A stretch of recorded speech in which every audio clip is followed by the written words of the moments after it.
होशियार रहना। आज जश्न की रात में कोई भी खलल नहीं पड़ना चाहिए। और सबसे अहम बात, सम्राट बिंदुसार की हिफाजत में कोई कमी नहीं आनी चाहिए। समझ गए? जाओ।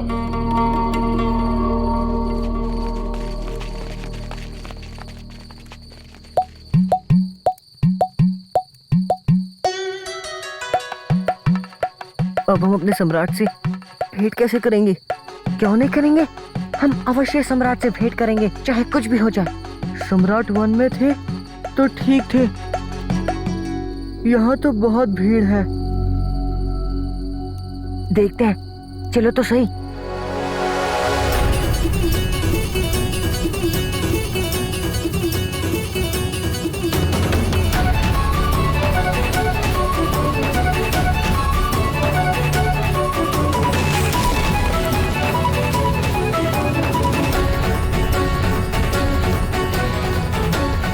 चलो आ जाओ, चलो चलो चलो चलो।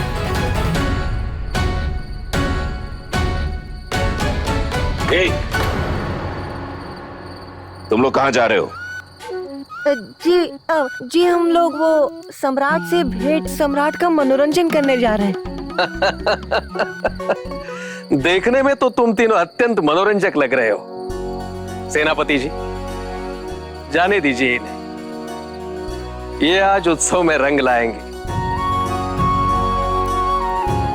जाओ।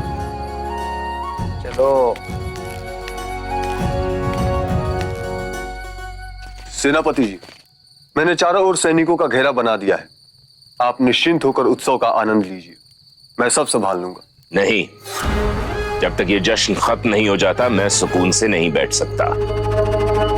दुश्मन ऐसे मौकों की ही फिराक में रहते हैं। सम्राट बिंदुसार पे कोई भी हमला होते देख मैं दोबारा शर्मसार नहीं होना चाहता।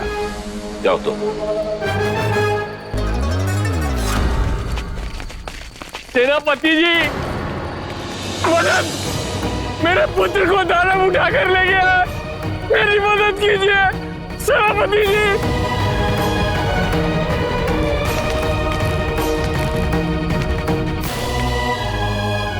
आज जश्न के मौके पर ये मातम मनाता कौन आ गया?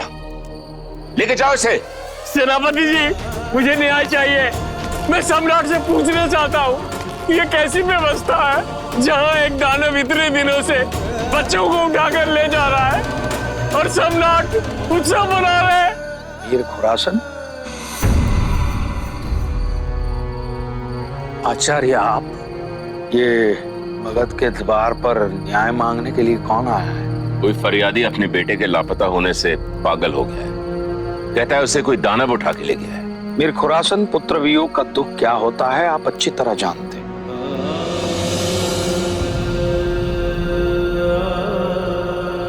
मैं आपके कार्य में हस्तक्षेप करना नहीं चाहता, किंतु इसके पुत्र वियोग के आर्तनाद को आप सम्राट के कानों तक पहुंचने से नहीं रोक सकेंगे।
आप सभी ने मेरे स्वस्थ होने की प्रार्थना की, उसके लिए मैं आप सबका आभारी। जब बात उत्सव की हो तो वहां और कोई बात नहीं होनी चाहिए। मगध का यह विजय उत्सव आरंभ किया जाए।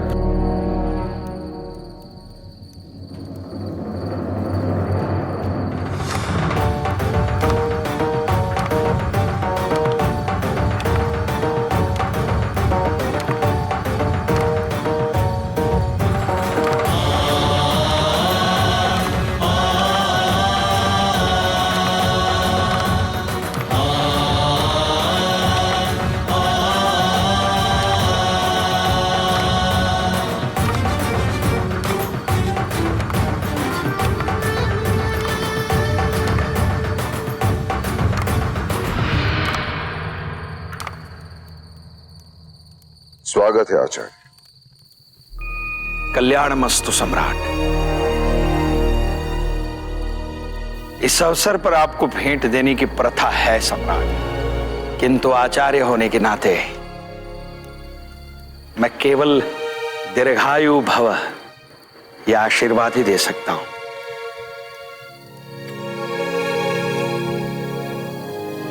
आपका आशीर्वाद अमूल्य है आचार्य,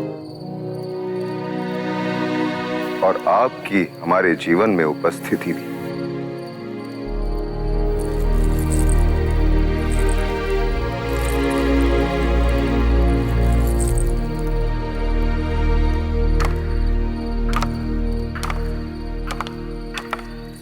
कभी आपका स्थान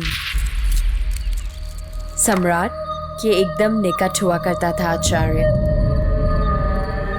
किंतु अब शक्ति के केंद्र से बहुत दूर हो गए हैं आप आचार्य। देख रही हूं कि आप फिर से शक्ति के निकट आने का प्रयास कर रहे हैं, परंतु अब इतना सरल नहीं होगा। समय के साथ परिस्थितियां भी बदल चुकी हैं, तो अब सब कुछ मेरी मुट्ठी में है आचार्य।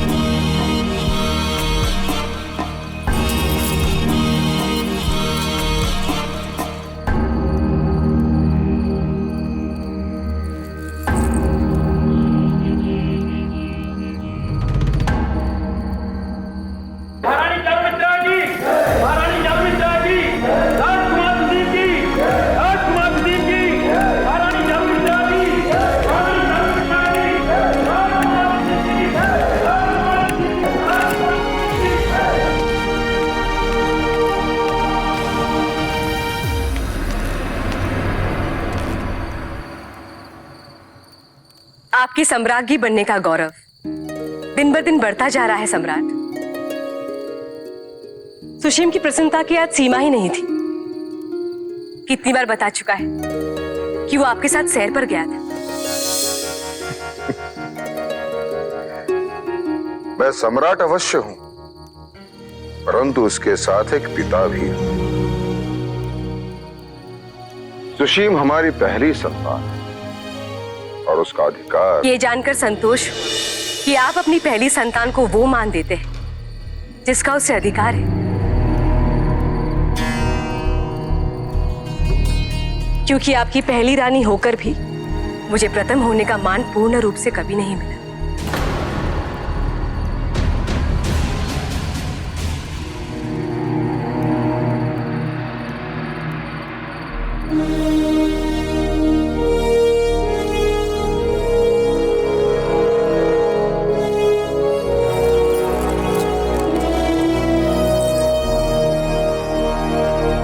मैं डर गई थी सम्राट कि अगर आपको कुछ हो जाए तो फिर सुशीम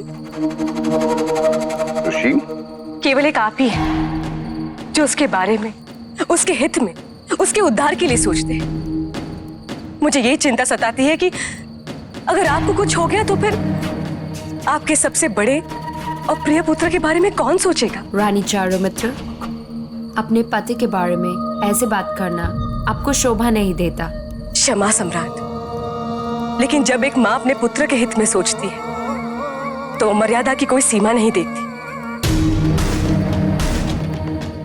किंतु अवसर और समय तो देखना चाहिए। हाँ,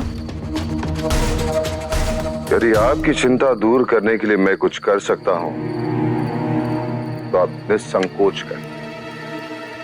सुशीम को मगध का युवराज घोषित कर दीजिए।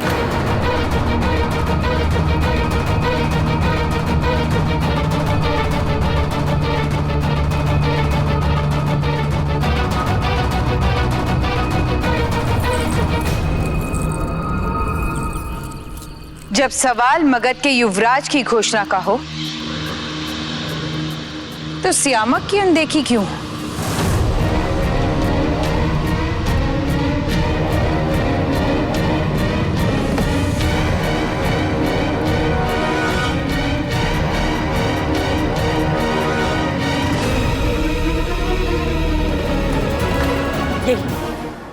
यही बातें मेरी भय का कारण है। सुशीम आपका ज्येष्ठ पुत्र है, इस सिंहासन पर सिर्फ उसका अधिकार है।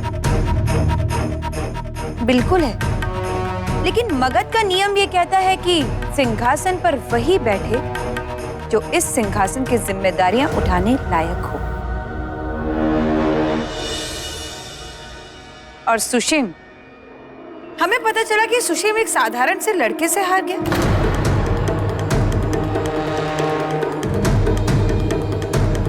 तो अब आप ही बताइए, क्या सुशीम राज उत्तराधिकारी बनने योग्य है? समय बताएगा। तो समय अभी है।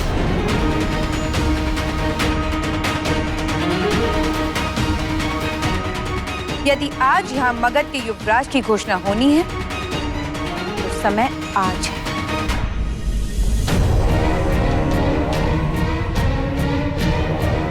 होने दीजिए सुशीम और सियामक में मुकाबला।